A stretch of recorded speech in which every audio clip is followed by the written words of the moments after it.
എല്ലാവർക്കും four wheeler എക്സ്പീരിയൻസിൻ്റെ ഒരു പുതിയ വീഡിയോയിലേക്ക് സ്വാഗതം. മൈക്രോ SUV രംഗത്ത് മികച്ച പെർഫോമൻസുമായി അല്ലെങ്കിൽ മറ്റ് എല്ലാ വാഹന നിർമ്മാതാക്കൾക്കും വെല്ലുവിളിയായി ഇപ്പോഴും വളരെ ഭംഗിയായി തന്നെ മുമ്പോട്ട് പോകുന്ന വാഹനമാണ് ഹുണ്ടായി എസ്റ്റർ എന്നത്. ഈ ഒരു വാഹനത്തിൻ്റെ ഒരു കസ്റ്റമർ റിവ്യൂ ആണ് ഇന്ന് ഞാൻ നിങ്ങളിലേക്ക് എത്തിക്കുന്നത്.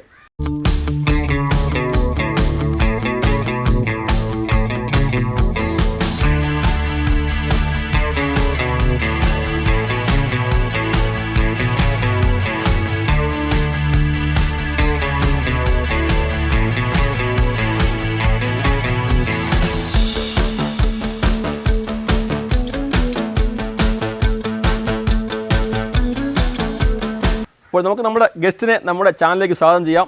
Real opinion from real customer. തീർച്ചയായും ഉള്ളവരും ഉള്ളതുപോലെ പറയും. അതാണ് നമുക്ക് വേണ്ടത്. പക്ഷേ എന്തോ എനിക്ക് ഭയങ്കര ആഗ്രഹമാണ് ഈ വണ്ടികളെ കുറിച്ച് പഠിക്കാനും പിന്നെ ഈ ഒരു ഓട്ടോമൊബൈൽ ഫീൽഡിൽ ഭയങ്കര ഓൾറെഡി ഞാൻ എഞ്ചിനീയറിംഗ് ഫീൽഡിലാണ് വർക്ക് ചെയ്യുന്നത്. പക്ഷെ ആൾ ഒറ്റയാൾ പോരാട്ടോ, ഏത് നിമിഷം എന്ത് സംഭവിക്കും. നെഗറ്റീവ്സ് ഉണ്ട്, അത് ഞാൻ പറയാം. അതെയോ? ഈ സൺറൂഫ് ഏതെങ്കിലും രീതി ബുദ്ധിമുട്ടുണ്ടായിട്ടുണ്ടോ? നെഗറ്റീവ് ഉണ്ട്, ഒരുപാട് നെഗറ്റീവ് ഉണ്ട്. നമ്മൾ സാറിൽ നിന്ന് ഉദ്ദേശിക്കുന്നത് എന്താ വെച്ചാൽ real opinion from real owner. കാര്യം നമ്മുടെ വ്യൂവേഴ്സിന് റിയലായിട്ടുള്ളത്, കാര്യം ഒരു എക്സ്ട്രാ വാങ്ങാൻ പോകുന്ന കസ്റ്റമർ അല്ലെങ്കിൽ മറ്റ് വാഹനം വാങ്ങാൻ പോകുന്ന കസ്റ്റമർ ആണെങ്കിൽ അവർക്ക് വ്യക്തമായ ഒരു ധാരണ നമുക്ക് കിട്ടുക എന്നുള്ളതാണ്. അപ്പോൾ ഈ വാഹനത്തിനുള്ള പോസിറ്റീവ് ആയാലും നെഗറ്റീവ് ആയാലും നമ്മൾ ഈ വ്യൂവേഴ്സിന് മുമ്പിലേക്ക് തുറന്നു കാട്ടുക എന്നാണ് നമ്മുടെ ലക്ഷ്യം. നമുക്കല്ലാതെ ഒരു വാഹനം പ്രൊമോട്ട് ചെയ്യണമെന്നോ അല്ലെങ്കിൽ പ്രൊമോട്ട് ചെയ്യണമെന്നോ നമുക്ക് ആഗ്രഹമില്ല. അപ്പം തീർച്ചയായിട്ടും അങ്ങനൊരു റിപ്ലൈ ആയിരിക്കും ഞാൻ താങ്കളിൽ നിന്ന് പ്രതീക്ഷിക്കുന്നത്. പോസിറ്റീവ് അതാണ് നമുക്ക് വേണ്ടത്. ഓക്കെ, അപ്പോൾ ഞാൻ ജസ്റ്റ് നമ്മുടെ അതിൽ തുടങ്ങുന്നതിന് ആദ്യമായിട്ട് വെക്കട്ടെ. നമുക്കിപ്പം ഒരു എസ്റ്റർ എന്ന വാഹനത്തിലെത്തി. സ്വാഭാവികമായിട്ടും ഇന്ന് നമ്മുടെ ഇന്ത്യൻ മാർക്കറ്റിൽ വളരെ ഹോട്ട് സെല്ലിംഗ് മോഡലിൽ ഒന്നായ അല്ലെങ്കിൽ ഒരു മൈക്രോ SUV വളരെ തരംഗമായൊരു വാഹനമാണ് ഈ പറഞ്ഞ എസ്റ്റർ എന്നത്. അപ്പോൾ ഈ വാഹനത്തിൽ എത്തപ്പെടുന്നതിന് മുമ്പിട്ട് അല്ലെങ്കിൽ എത്തപ്പെടാൻ വേണ്ടി മറ്റ് വാഹനങ്ങൾ കമ്പയർ ചെയ്തിരുന്നു, അത് ഏതൊക്കെയാണെന്ന് പറയാം. എനിക്ക് സത്യം പറഞ്ഞാൽ വണ്ടിയോട് ഭയങ്കര ക്രേസ് ആണ്. അങ്ങനെയുള്ളവരെയാണ് നമുക്ക് വേണ്ടത്. എനിക്ക് ഏത് പുതിയ വണ്ടി ഇറങ്ങിയാലും അത് എനിക്ക് ഓടിച്ചു നോക്കാൻ ഭയങ്കര താല്പര്യം. അങ്ങനെ ഞാൻ ഇടയ്ക്ക് വെക്കേഷൻ വരുന്ന സമയത്ത് മിക്കവാറും വീട്ടിൽ തന്നെ വഴക്കാം. എന്ന് വെച്ചാൽ ഇവിടെ ടെസ്റ്റ് ഡ്രൈവ് വണ്ടികളുടെ മേളമായിരിക്കും. അവരെ പക്ഷേ എന്തോ എനിക്ക് ഭയങ്കര ആഗ്രഹമാണ് ഈ വണ്ടികളെ കുറിച്ച് പഠിക്കാനും പിന്നെ ഈ ഒരു ഓട്ടോമൊബൈൽ ഫീൽഡിൽ ഭയങ്കര ഓൾറെഡി ഞാൻ എഞ്ചിനീയറിംഗ് ഫീൽഡിലാണ് വർക്ക് ചെയ്യുന്നത്. എസ്പെഷ്യലി എനിക്ക് വണ്ടികളോട് കുറച്ച് താല്പര്യം ഈയിടെ ആയിട്ട് എന്തോ കൂടുതലാണ്. അപ്പോൾ ഞാൻ എന്ത് കാര്യത്തിനെ കുറിച്ചും ഒരു കാർ എടുക്കുന്ന സമയത്ത് ഞാൻ മാക്സിമം പഠിക്കും, ഒരു വീട് കാര്യം മാക്സിമം പഠിക്കും. അങ്ങനെ ഞാൻ എന്റെ രീതിയിൽ മാക്സിമം പഠിക്കാൻ വേണ്ടി ഞാൻ നോക്കുന്നുണ്ട്. അതെ,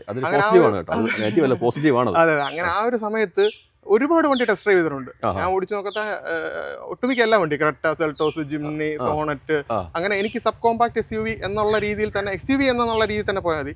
പിന്നെ നമ്മുടെ ബഡ്ജറ്റ്, ബാക്കി കാര്യങ്ങൾ, സാഹചര്യങ്ങളൊക്കെ നോക്കി ഞാൻ ഒരു സബ് 4 മീറ്റർ SUV എത്തി. അതായത് ഒരു ബ്രസ, വെന്യൂ, സോണറ്റ്, നെക്സോൺ ആ ഒരു കാറ്റഗറി വന്നു.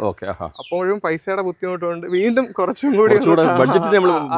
അതെ അതെ അതെ, അങ്ങനെയാണ് ഞാൻ Nexon, Tata punch, Exter, Fronx, Nissan magnet, last ഈ 4 വണ്ടിയിലാണ് എത്തി നിന്നത്.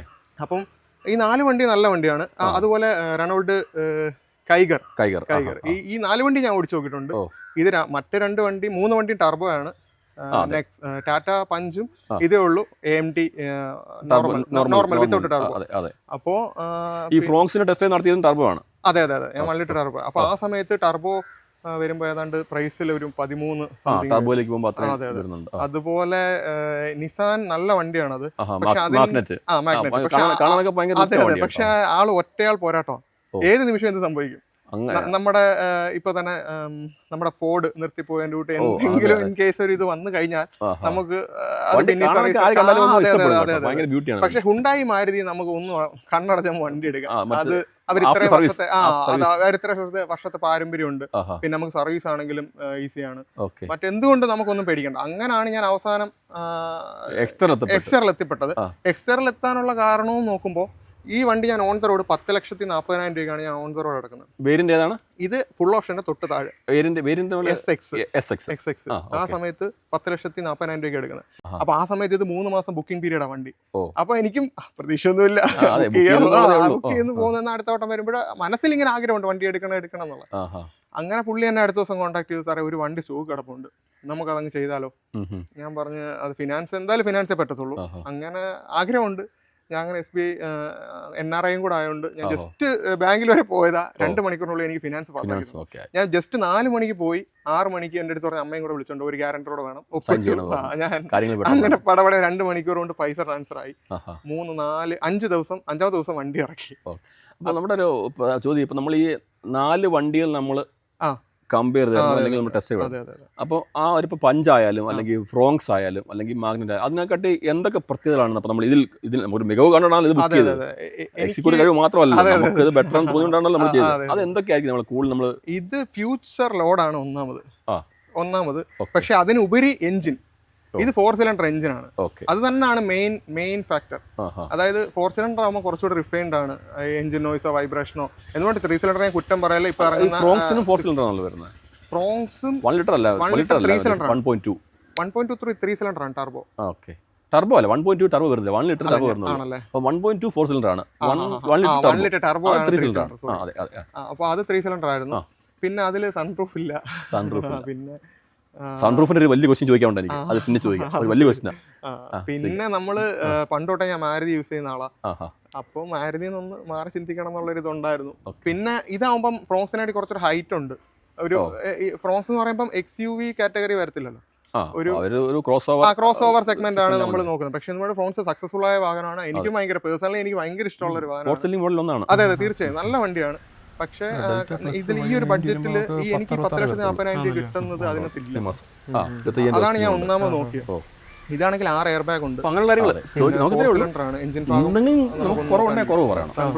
അല്ല അതെല്ലാം പക്കായിട്ട് നെഗറ്റീവും പോസിറ്റീവും.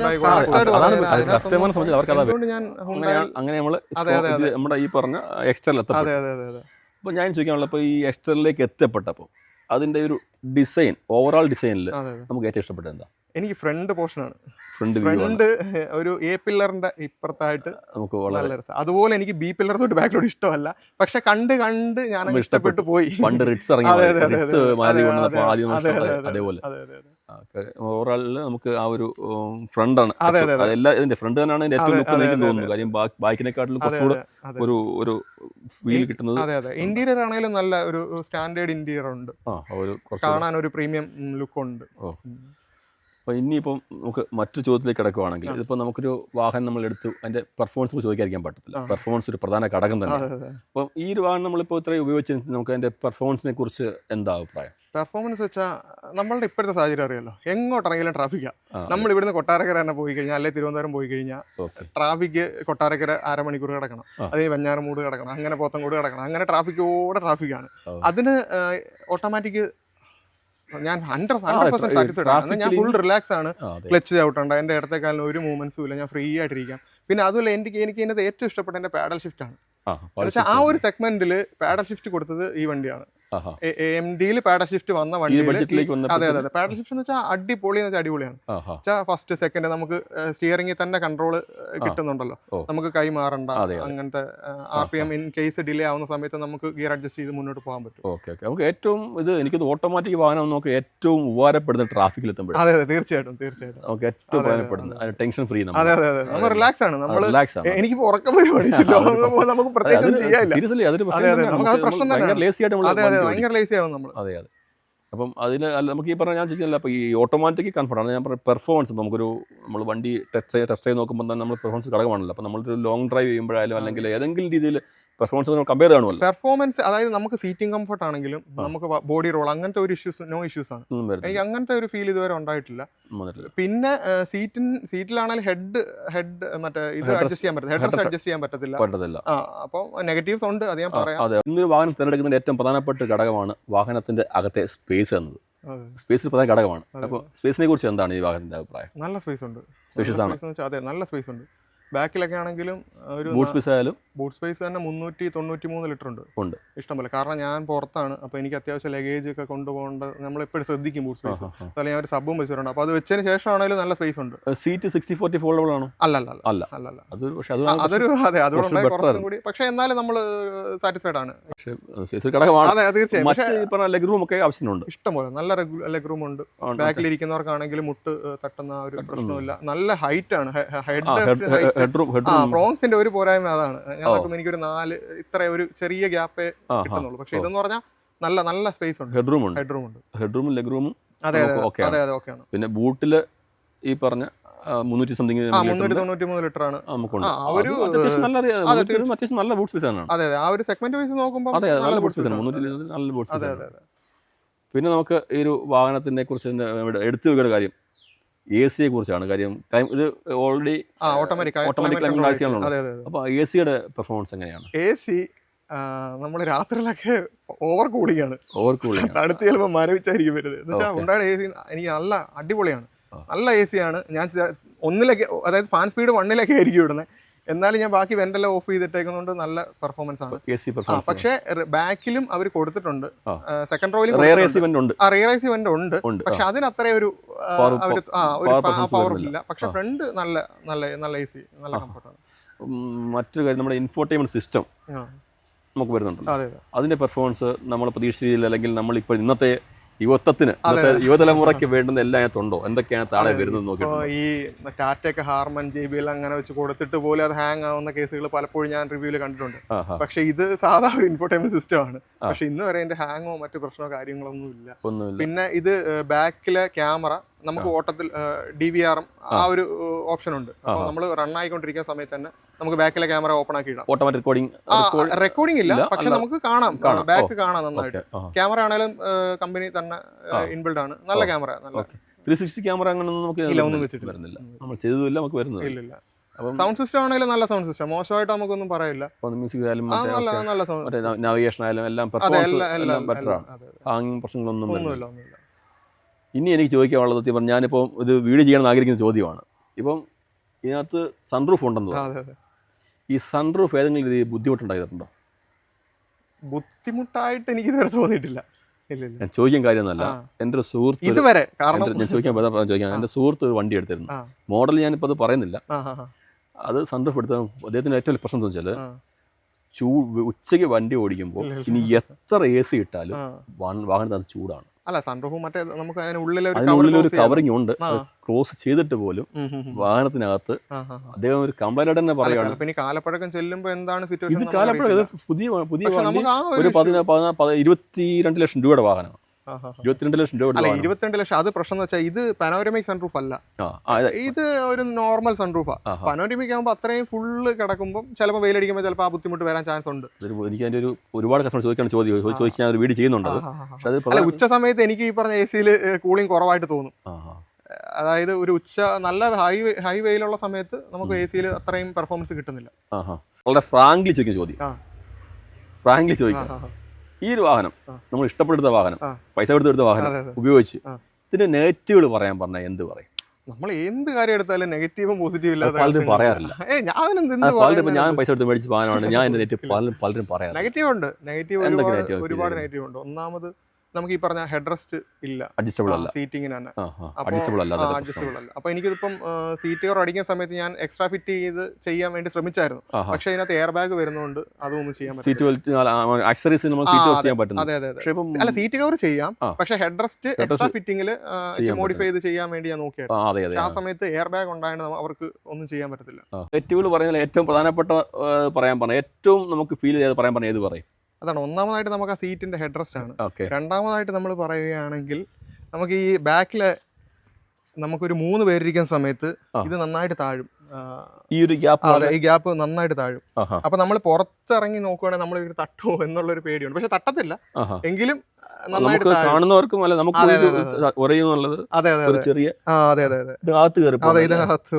സസ്പെൻഷന്റെ ഒരു ട്രാവലിംഗ് സ്പേസിന്റെ കുറവ് ഫീൽ ചെയ്യുന്നുണ്ട്. അതൊരു പ്രധാനപ്പെട്ട, അത് ആദ്യം മുതലേ കേൾക്കുന്ന ഒരു നെഗറ്റീവ് ആണ്. അതുപോലെ ഇത്രയും വിലയുള്ള വണ്ടിക്ക് ഒരു എന്തുകൊണ്ടാണ് ഹെഡ് റെസ്റ്റ് കൊടുക്കാത്തതാണ് എനിക്ക് അറിയാൻ. ബാക്കിൽ 2 ഉണ്ട്, പക്ഷെ ഫ്രണ്ടിൽ ഇൻബിൽറ്റ് വരുവാണ്. ഹെഡ് റെസ്റ്റ് ഉണ്ട്, അത് ഇൻബിൽറ്റ് ആണ്, സീറ്റിൽ ഒറ്റ സീറ്റിലാണ്. അത് ലൈക്ക് സെലേറിയോ മോഡലൊക്കെ അങ്ങനെ വരുന്നത്. ഇത്രയും രീതിയിൽ ചെയ്യുമ്പോൾ അത് മാറ്റം വരുത്താമായിരുന്നു, അഡ്ജസ്റ്റബിൾ കൊടുക്കാറുണ്ട്. നമ്മുടെ ആൾട്ടോ, വാഗണർ, സെലേറിയോ ആ ഒരു അതേ ഫിനിഷിംഗിലാണ്. അല്ല, സീറ്റ് നല്ല കുഷനിങ് ഉണ്ട്, നല്ല തൈ സപ്പോർട്ട് ഉണ്ട്, നല്ല എല്ലാം ഓക്കെ ആണ്. പക്ഷെ നല്ല അത്യാവശ്യം ബക്കറ്റ് സീറ്റ് ആണ്, എങ്കിലും ആ ഒരു ഹെഡ് റെസ്റ്റ് ഇല്ലാത്ത കാര്യത്തില് ഇരിക്കുന്ന നമ്മുടെ സീറ്റിംഗ് പൊസിഷൻ എങ്ങനെയുണ്ട് വാഹനത്തിൽ? നല്ല പൊസിഷൻ, ഹൈറ്റ് അഡ്ജസ്റ്റ് ചെയ്യാം. ഹൈറ്റ് ഉണ്ടല്ലോ, ഹൈറ്റ് ഉണ്ട്. പിന്നെ ഫ്രണ്ട് ബോണറ്റ് നന്നായിട്ട് കണ്ട് തന്നെ നമുക്ക് വണ്ടി വ്യൂ ഉണ്ട്, ഫ്രണ്ട് വ്യൂ നല്ല വ്യൂ ഉണ്ട്. സീറ്റിംഗ് പൊസിഷൻ എല്ലാം കാര്യങ്ങളെല്ലാം നമുക്ക് എല്ലാം okay ഓക്കെയാണ്. ഈ ഒരു ഹെഡ്രസ്റ്റിന്റെ വിഷയം മാത്രമാണ് അതെ അതെ നമുക്ക് ഇന്ത്യയിൽ ഇന്റീരിയർ ആണെങ്കിലും ഫുൾ ബ്ലാക്ക് ആണ്. അപ്പോ ഒരു ജസ്റ്റ് ബീച്ച് പോലുള്ള ചെറിയ എലമെന്റ് ഉണ്ട്. അപ്പം നെഗറ്റീവ് ഇപ്പോൾ അത് നമ്മൾ പറഞ്ഞു കഴിഞ്ഞു. ഇനി ഞാൻ ചോദിക്കുന്നത് ഇതിനകത്ത് ഇപ്പം ടോപ്പിന് തൊട്ട് താഴെയുള്ള എക്സ് എന്ന വേരിയന്റ് ആണ് നമുക്ക് ഈ ഇത് വരുന്നത്. ഇതിനകത്ത് നമുക്ക് എന്തൊക്കെ ഫെസിലിറ്റീസ് ആണ് നമുക്കിപ്പം അവർ ഇതിനകത്ത് ഏറ്റവും കൂടുതൽ എന്താ പറയുന്നത് ഫെസിലിറ്റീസ് കുത്തി നിറച്ച വാഹനം എന്നൊക്കെയാ റിവ്യൂസ് വരുന്നത്. അപ്പോൾ ഈ വേരിയന്റിൽ നമുക്ക് എന്തൊക്കെ ഫെസിലിറ്റീസ് നമുക്ക് കിട്ടുന്നുണ്ട്? മെയിൻ ആയിട്ട് സ്റ്റാൻഡേർഡ് ആയിട്ട് 6 എയർ ബാഗ്, അതായത് ബേസ് മോഡൽ തൊട്ട് 6 എയർ ബാഗ് ഉണ്ട്. പിന്നെ സൺറൂഫ് ഉണ്ട്. പിന്നെ സ്റ്റൈലിഷ് റിം എന്ന് പറഞ്ഞാൽ കണ്ടു കഴിഞ്ഞാൽ നമ്മൾ ചേട്ടനാണെങ്കിലും ആദ്യം അലോയ് വീലാണെന്ന് വിചാരിക്കും. ഞാനും വിചാരിച്ചത് അലോയ് വീലാണ് കറക്റ്റ്. ഇത് അതൊരു ബെറ്റർ ആണ്. അലോയിയുടെ ഒരു കറക്റ്റ് പാറ്റേൺ തന്നെ വരുന്നത് കേട്ടോ. അത് ശരിക്കും അത് ഞാനും വിചാരിച്ച അലോയ് വീലാണെന്ന് വിചാരിച്ചു. അത് കൊള്ളാം. അത് നല്ല യൂസ്ഫുൾ ആയിട്ട് ഒരു സംഭവം തന്നെയാണ്. കാര്യം അലോയ് വീലിന്റെ കോസ്റ്റ് കുറയ്ക്കാൻ പറ്റും. അല്ലെങ്കിൽ നമ്മൾ 4 അലോയ് വീൽ ചെയ്യണമെങ്കിൽ അല്ലെങ്കിൽ 5 അലോയ് വീൽ ചെയ്യണമെങ്കിൽ എങ്ങനെ പോലെ ഒരു 35,000 40,000 അതൊരു കോസ്റ്റ് കുറയ്ക്കാൻ ഒരു ബെറ്റർ സാധനം തന്നെയാണ്. അത് കൊള്ളാമായിരുന്നു. മറ്റെന്തൊക്കെയാണ് ഈ പറഞ്ഞ നമുക്ക് വേറെ എന്തൊക്കെയാണ്? സൺറൂഫ് ഉണ്ട്. സൺറൂഫ് ഉണ്ട്. പിന്നെ പാഡൽ പനോരമിക് അല്ല, നോർമൽ സൺറൂഫ് ഉണ്ട്. പാഡൽ ഷിഫ്റ്റ് ഉണ്ട്. പാഡൽ ഷിഫ്റ്റ് ഉണ്ട്. അത് നല്ലൊരു അതെ നല്ലൊരു ഗുണം, നമുക്ക് ഏറ്റവും യൂസ്ഫുൾ ആയിട്ടൊരു സാധനമാണ്. പിന്നെ ക്രൂയിസ് കൺട്രോൾ ഉണ്ട്. ക്രൂയിസ് കൺട്രോൾ ഉണ്ട്. പിന്നെ ലൈൻ അസിസ്റ്റന്റ് ഉണ്ട്. ലൈൻ കട്ട് ചെയ്ത് പോണേല് വാണിംഗ് കിട്ടുന്നുണ്ട്. അതും നല്ലൊരു അടിക്കുകയും അത് അതേ വരുന്നുണ്ട്. പിന്നെ ഓട്ടോമാറ്റിക് ക്ലൈമറ്റ് കൺട്രോൾ AC വരുന്നുണ്ട്. AC വരുന്നുണ്ട്. പിന്നെ സീറ്റ് ഹൈറ്റ് അഡ്ജസ്റ്റ് ചെയ്യാം. വലിയ സീറ്റ് വരുന്നില്ലല്ലോ. സീറ്റ് വരുന്നില്ല. അപ്പം ഈ പറഞ്ഞ കാര്യങ്ങളൊക്കെ ഉണ്ട്. പിന്നെ പ്രൊജക്റ്റഡ് LED ആണ്. Project LED DRL. Project LED എല്ലാം വരുന്നുണ്ട്. പക്ഷെ അവരെ ആ ഒരു എച്ച് പാറ്റേൺ ഒരു അതാ പറഞ്ഞ ഐഡന്റിഫിക്കേഷൻ അത് വളരെ ഭംഗിയായിട്ടുണ്ട്. എച്ച് എന്നുള്ള ഒരു പാറ്റേൺ. ഈ വാഹനത്തെ എസ്റ്ററിനെ എനിക്ക് തോന്നുന്നു ഹൈലൈറ്റ് അത് തന്നെയാണ്. ഇപ്പൊ ഇറങ്ങിയ നമ്മുടെ ക്രെറ്റ എൻലൈൻ നോക്കിയാലും ഇപ്പൊ ഇറങ്ങുന്ന അൽക്കസാറിന്റെ പുതിയ ഫേസ് ലിഫ്റ്റ് ആണെങ്കിൽ ഏകദേശം ഒരു ക്രെറ്റ നോർമൽ ക്രെറ്റ അല്ല, ക്രെറ്റ എൻലൈൻ ഏകദേശം എനിക്ക് ഇതുമായിട്ടൊരു സാമ്യം. അത് അവരുടെ ട്രേഡ് മാർക്ക് സ്ഥാനമായി. അത് വളരെ ഭംഗിയായിട്ട് വന്നായിരുന്നു. എഞ്ചിൻ നല്ല സ്മൂത്ത് ആണ്, റിഫൈൻഡ് ആണ്. നല്ല ഒരു സൗണ്ടോ നോയിസോ കാര്യങ്ങളോ ഒന്നുമില്ല. എഞ്ചിൻ നോയ്സ് വളരെ കുറവാണ്. വളരെ കുറവാണ്. 4 സിലിണ്ടർ ആകുമ്പോൾ തന്നെ നോർമൽ സൗണ്ട്. അതെ, പവർ ആണെങ്കിൽ നല്ല 83 HP പവർ ഉണ്ട്. 83 HP 110 ടോർക്ക് ഉണ്ട്. ഞാൻ 83 HP വരുന്നുണ്ട്. 118 എത്ര? 118 ടോർക്ക് ഉണ്ട്. ഈ എഞ്ചിൻ വരുന്നത് നമുക്ക് ഈ പറഞ്ഞ AMT ആണോ വരുന്നത് അതോ DCT ആണോ? AMT തന്നെയാണ്. ഇത് നമ്മൾ പണ്ട് തൊട്ടേ നമ്മൾ കണ്ട ഐറ്റണിലാണെങ്കിലും പണ്ട് സാൻഡ്രോ കണ്ടുവരുന്ന അതേ എഞ്ചിൻ തന്നെയാണ് ഫോളോ അപ്പ് ചെയ്യുന്നത്. അപ്പൊ നമുക്ക് ഓട്ടോമാറ്റിക് തന്നെയാണ് വരുന്നത്. അതെ അതെ, അന്ന് മാനുവൽ ആയിരുന്നു, പക്ഷെ ഇപ്പോഴാണല്ലോ ഓട്ടോമാറ്റിക്കിന്റെ ഇത്രയൊരു ഇത് എത്തിയത്. 4 സിലിണ്ടർ 5 സ്പീഡ് നോർമൽ AMT. അപ്പോൾ ഈ 4 സിലിണ്ടർ ആണെങ്കിൽ തന്നെ AMT ആണെങ്കിൽ തന്നെ നമുക്കൊരു ഗിയർ ഷിഫ്റ്റിംഗ് നമുക്ക് അറിയാൻ പറ്റും. ഒരു ലാഗ് വരുന്നുണ്ടോ? ലാഗ് ഉണ്ടോ? അതെ, ഈ ലാഗ് ഇത് കുറച്ചുകൂടി അവർ അഡ്വാൻസ് ചെയ്തിട്ടുണ്ട്. എന്തോ ഒരു ഇലക്ട്രോണിക്സ് കൺട്രോൾ എന്ന് വെച്ചിട്ട് എന്തോ കുറച്ചുകൂടി അഡ്വാൻസ് ചെയ്തിട്ടുണ്ട്. അപ്പൊ ലാഗ് ഞാൻ മറ്റേ AMT മാരുതി AMT ഓടിച്ചു നോക്കിയിട്ടുണ്ട്, 5 AMT ഓടിച്ചു നോക്കിയിട്ടുണ്ട്. അതുമായിട്ട് കമ്പയർ ചെയ്യുമ്പോൾ എന്തായാലും ഡിഫറെന്റ് ആണ്. ലാഗ് കുറവാണ്. നമ്മൾ ചേട്ടാ ഓടിച്ചു നോക്കുമ്പോൾ നമുക്ക് AMT ആണോ നമ്മൾ ചോദിച്ചു. അതെ, അത്രയും പെർഫോമൻസ് ഉണ്ട്. ലാഗ് എന്ന് പറയുന്ന സാധനം ഇല്ല. അതെ, അതിന് എന്ത് ചെയ്താലും അതിനൊരു ലാഗ് ഉണ്ട്. അല്ലെങ്കിൽ പിന്നെ നമ്മൾ CVT DCTയോ DSGയോ അങ്ങനെ മുന്നോട്ട് പോകും. വാഹനം ഈ വിലക്ക് തരികയും വേണം, DCT വേണം. നമ്മളെ ബ്രസ്സ തന്നെ അത് ടോർക്ക് കൺവെർട്ടർ. അതിനും ചേട്ടാ പറഞ്ഞ ലാഗ് ഉണ്ട്. ലാഗില്ലെന്ന് പൂർണ്ണമായിട്ട് ലാഗില്ലെന്ന് പറയാൻ പറ്റില്ല. DCTയിലേക്ക് പോകും. അല്ല, ഈ പറഞ്ഞ CVT DCT ആണ് അല്ലെ DSG ആണ്. കുറച്ച് ഫിബ്രിലേഷൻ കുറവ് വരും. അതെ അതെ അതെ, അതാണ്. ഇപ്പം ഇനി നമുക്കൊരു ചോദിക്കാനുള്ളൊരു പ്രധാനപ്പെട്ട ഇന്ന് സാഹചര്യത്തിൽ എല്ലാവരും ചോദിക്കുന്നത്, കൊച്ചുകുട്ടികൾ ചോദിക്കുന്നത് സേഫ്റ്റിയെ കുറിച്ച് എന്തൊക്കെ, അല്ല സേഫ്റ്റി ആവശ്യത്തിന് ഉണ്ടെങ്കിൽ പോലും എന്തൊക്കെ സേഫ്റ്റിയാണ് ഇതിനകത്ത് വന്നിരിക്കുന്നത്? സേഫ്റ്റി എന്ന് വെച്ചാൽ 6 എയർ ബാഗ് ഉണ്ട്. 6 എയർ ബാഗ് അതൊരു പ്രധാനപ്പെട്ട ഘടകമാണ്. ഇപ്പം എനിക്ക് പലരും അന്വേഷിച്ചു തുടങ്ങിയിട്ടുണ്ട്. ഇപ്പം മാരുതിയുടെ സ്വിഫ്റ്റില് 6 എയർ ബാഗ് വന്നു തുടങ്ങി, പലരും അന്വേഷിച്ചു തുടങ്ങിയിട്ടുണ്ട്. പിന്നെ ഫ്രണ്ട് 2 ഡിസ്ക് ആണ്, ഡ്രം ആണ്. പിന്നെ ഒരു 80 എബോവ് സ്പീഡ് കയറുമ്പോൾ വാണിംഗ് വരുന്നുണ്ട്. സീറ്റ് ബെൽറ്റ് അലാറം വരുന്നുണ്ട്. ഓൾറെഡി ഉണ്ട്. ബാക്കി ഉണ്ടോ അതോ ഫ്രണ്ട് മാത്രമേ ഉള്ളൂ? അല്ല, അത് സെൻസർ ആണ്. അത് നമ്മൾ ആളിരിക്കുന്നിടത്തെ മാത്രമേ അടിക്കൂ. അല്ല മാരുതിയുടെ വിട്ട് പുറകെ പല സ്വിഫ്റ്റുകൾക്ക് ഇടയ്ക്ക് വന്നപ്പോൾ ബാക്കി ഇട്ടില്ലെങ്കിൽ പോലും ഏത് സീറ്റിലാണോ ആളിരിക്കുന്നത് ആ സീറ്റിൽ മാത്രം ഇട്ടിരുന്നാൽ മതി. അല്ലാതെ മറ്റിപ്പം ക്വാർട്ടർ സീറ്റിലോ അല്ലെങ്കിൽ ബാക്ക് സീറ്റിലോ ഇടേണ്ട ആവശ്യമില്ല. അല്ലെങ്കിൽ നമ്മൾ ഇപ്പോൾ എയർ ബാഗ് 6 വരുന്നുണ്ട്. ABS ABD traction control, hill hold ഇപ്പോഴത്തെ ഉണ്ടല്ലോ. അതെ, ഹിൽ ഹോൾഡ് അത് നമുക്ക് അത്യാവശ്യം വേണ്ട സാധനമാണ്. ഓട്ടോമാറ്റിക് ഹിൽ ഹോൾഡ് അത്യാവശ്യം വേണ്ട. ഞാൻ പ്രത്യേകിച്ച് ലേഡീസ് യൂസിനാണെങ്കിൽ വണ്ടി പക്കാണ്. എന്ന് വെച്ചാൽ എന്റെ ഇവിടെ തന്നെ ഞാനങ്ങ് പോയി കഴിഞ്ഞാൽ അനിയത്തിയും വൈഫൊക്കെ ഓടിക്കുന്നത്. അപ്പൊ അവർക്ക് അവർ രണ്ടുപേരും നന്നായിട്ട് ഉപയോഗിക്കുന്നുണ്ട്. അപ്പോൾ പെട്ടെന്ന് ലേഡീസിന് എത്ര ഹൈറ്റ് ഉണ്ട്, അപ്പൊ അവർക്ക് നന്നായിട്ട് എന്നാലും വലിയ വണ്ടിയല്ല. അതെ, എന്നാ ഒരു വലിയ വണ്ടിയല്ല. പിന്നെ ഇതിന്റെ സ്റ്റിയറിംഗ് നല്ല സ്മൂത്ത് ആണ്. എന്ന് വെച്ചാൽ മോട്ടറാണ്, ഇലക്ട്രോണിക് മോട്ടറാണ് അവർ ഉണ്ടായി കൊടുത്തിരിക്കുന്നത്. നമ്മൾ എനിക്ക് തോന്നുന്നു മറ്റ് ഇപ്പം മാരുതിയൊക്കെ ആണെങ്കിലും മെക്കാനിക്കൽ ആ ഒരു ഇതാണ് വരുന്നത്. തുടങ്ങി എല്ലാവരും.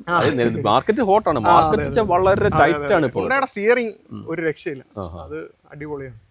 അപ്പം സേഫ്റ്റിയിൽ കുറച്ച് ഓവർ സ്മൂത്ത് ആണ്. ചില സമയത്ത് എനിക്ക് ഒരു 80 മേളിലൊക്കെ ചെല്ലുമ്പോഴും അത് നെഗറ്റീവ് ഉണ്ട് പോസിറ്റീവ് ഉണ്ട്. നമ്മൾ ചെറിയൊരു ഒടിവൊക്കെ ആണെങ്കിൽ നമുക്കത് ഓവറായിട്ട്, പക്ഷെ നമ്മളൊരു 80 മേളിലും ആ ഒരു ഹാർഡ്നെസ് കിട്ടുന്നില്ല, ആ സ്മൂത്ത്നെസ് തന്നെയാണ് അത് ശ്രദ്ധിക്കണം. ഇതൊരു സേഫ്റ്റി കാര്യം തന്നെയാണ്. ഇനി പിന്നെ ഏറ്റവും പ്രധാനപ്പെട്ട, ഇന്ന് മലയാളികൾ അല്ലെങ്കിൽ ഇന്ത്യയിൽ നിന്ന് നമ്മൾ നോക്കുമ്പോൾ ഒരു വാഹനം എടുക്കുമ്പോൾ നമ്മൾ ഏറ്റവും പ്രധാനമായിട്ട് നോക്കുന്ന സാധനമാണ് വാഹനത്തിൻ്റെ മൈലേജ് അത്യാവശ്യമാണ്. നമ്മൾ എന്തൊക്കെ പെർഫോമൻസ് പറഞ്ഞാലും ഇനി നമ്മൾ ഓരോ കമ്പനി എന്തൊക്കെ ആടി ഇറക്കിയാലും മൈലേജ് നോക്കാതെ വണ്ടി എടുക്കുന്ന പരിപാടി ഇന്ന് സാഹചര്യത്തിൽ ഒരു 80% ആൾക്കാർക്ക് ഇല്ല. അങ്ങനെ മൈലേജിനെ കുറിച്ച് എങ്ങനെ കിട്ടുന്നുണ്ട്, എങ്ങനെയാണ് അത് റിയൽ ആയിട്ടുള്ളൊരു മൈലേജ് ആണ് നമുക്ക് അറിയേണ്ടത്? മൈലേജ് ഞാൻ മനസ്സിലാക്കിയെടുത്തത് നമ്മൾ എങ്ങനെ ഓടിക്കുന്നു, നമ്മൾ ഇച്ചിരി അർമാച്ച് ഓടിച്ച വണ്ടിയും അങ്ങനെ നിൽക്കുകയും ചെയ്യും, അതിനനുസരിച്ച് പെട്രോളും കത്തും. അതല്ല നമ്മൾ മാനുവലിക്കൊക്കെ അത്യാവശ്യം ആ മൈലേജ് നോക്കി ഓടിച്ചു കഴിഞ്ഞാൽ, എനിക്ക് തന്നെ ഇപ്പോൾ ഒരു തിരുവനന്തപുരം ലോങ് പോയിട്ട് വന്നപ്പോൾ ഒരു 17.5 വരെ കിട്ടിയായിരുന്നു. അത് വെച്ചാൽ ആവറേജ് മൈലേജ് ആവും. 19 പറയുന്നത്. പക്ഷെ ഞാൻ ഇച്ചിരി തമിഴ്നാടൊക്കെ പോയ സമയത്ത് എനിക്കൊരു 18 വരെ കിട്ടിയിട്ടുണ്ട്, ആവറേജ് കിട്ടിയിട്ടുണ്ട്. പക്ഷെ അത് നമുക്ക് ഇവിടുത്തെ നമ്മൾ അടുത്തുള്ള ഈ ഓട്ടത്തിന് ഒരു 15, 14, 13 വരെയൊക്കെ 11 ഞാൻ പറഞ്ഞു കേട്ടു. 11 കിട്ടിയിട്ട് അതൊക്കെ 11 താങ്ങാൻ പറ്റുന്നില്ല. അതാണ് നമ്മൾ കുറച്ച് ഓടിക്കുന്നതിനനുസരിച്ചും ഇരിക്കും മൈലേജ്. പിന്നെ ഈ പറഞ്ഞ ട്രാഫിക്കിലൊക്കെ ആണെങ്കിൽ അത് ഒരു 11, 12 അതേ കിട്ടത്തുള്ളൂ. പക്ഷെ നമ്മൾ ഇച്ചിരി ലോങ് പോവുകയാണെങ്കിൽ നല്ല മൈലേജ് ആണ്. നമുക്ക് ബാക്കിയെല്ലാം നമുക്ക് ഓക്കെ ആണെങ്കിൽ പോയി മൈലേജ് എത്തുന്ന പ്രധാന ഘടകമാണ്. നമ്മുടെ ഇന്നത്തെ രീതിയിൽ അത് ഘടകം തന്നെയാണ്. 11 പറഞ്ഞാൽ നമുക്ക് ഉൾക്കൊള്ളാൻ പറ്റത്തില്ല. പണ്ട് ഫോർഡ് പെട്രോൾ കിട്ടുന്ന വിലയാണ് 11 എന്നൊക്കെ ഉള്ളത്. ഞാൻ പലരുടെ റിവ്യൂ പറഞ്ഞു കേട്ടു, 11 റിവ്യൂസ് കേട്ടോ, ശരിയാണെന്ന് അറിയണമെങ്കിൽ അതുണ്ടായിരുന്നു. അല്ല, ഞാൻ പറഞ്ഞല്ലോ നമ്മുടെ നോർമൽ ഓട്ടത്തിന് നമ്മൾ ഇവിടെ അടുത്തിപ്പോൾ നമ്മൾ ഇവിടുന്ന് വണ്ടി എടുക്കുക, അപ്പുറത്തോണ്ട് ഓഫ് ചെയ്യുക, അങ്ങനെ കൊച്ചു ഓട്ടത്തിന് നോക്കാൻ പറ്റുന്നില്ല, കാര്യമില്ല. പിന്നെ നമ്മൾ ഈ ട്രാഫിക്കിലൊക്കെ ആണെങ്കിൽ ഈ പറഞ്ഞ മൈലേജ് കിട്ടത്തുള്ളൂ. നമ്മൾ കുറച്ച് ഓടുവാണ്, വണ്ടി ഒരു കുറച്ച് മുന്നോട്ട് നല്ല രീതിയിൽ ഓടുവാണെന്നുണ്ടെങ്കിൽ അതിനനുസരിച്ച് മൈലേജ് ഒരു മിനിമം 50 കിലോമീറ്റർ 50 കിലോമീറ്റർ മേളിലൊക്കെ ഓടിക്കഴിഞ്ഞാൽ എങ്ങനെയാണെങ്കിലും ഒരു 16-17 കിട്ടുന്നുണ്ട്. തീർച്ചയായും അതെ. എന്നുവെച്ചാ ഇപ്പം മാരുതി തന്നെ ഹൈബ്രിഡ് വെച്ചിട്ടല്ലേ അവർ ഇത്രയും മൈലേജ് പറയുന്നത്.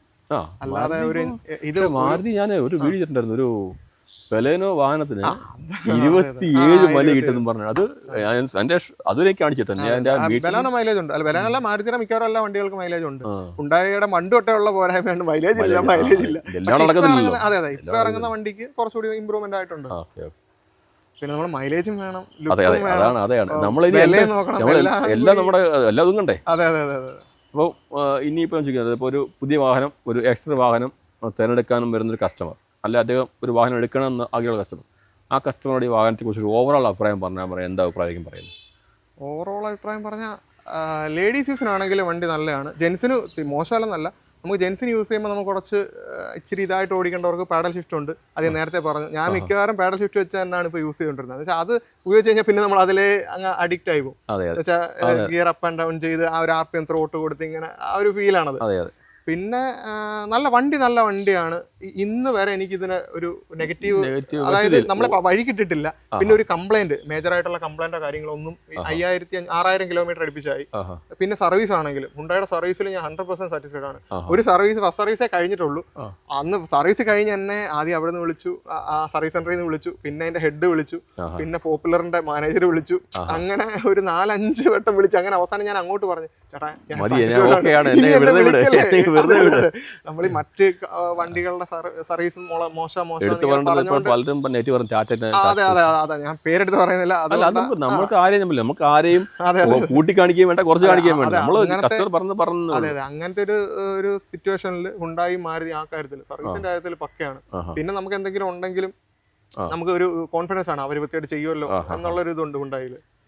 അപ്പൊ കസ്റ്റമർ ഒരാൾക്ക് ധൈര്യമായിട്ട് എടുക്കാം. അതെ, തീർച്ചയായിട്ടും ധൈര്യമായിട്ട് എടുക്കാം, ഒരു പ്രശ്നമില്ല. പിന്നെ നെഗറ്റീവും പോസിറ്റീവും ഒക്കെ പറഞ്ഞിട്ടുണ്ട്, അതൊക്കെ ഒന്ന്. പിന്നെ ഞാനൊരു ചോദിച്ചോട്ടെ, ഇപ്പം നമുക്ക് ഈ വാഹനം അത്യാവശ്യം ഫുൾ ലോഡർ ആണെന്ന് പറഞ്ഞു.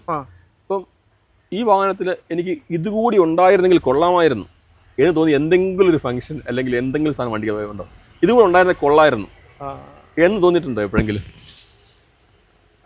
അങ്ങനെ വെച്ചാൽ ഒരുപാടുണ്ട്.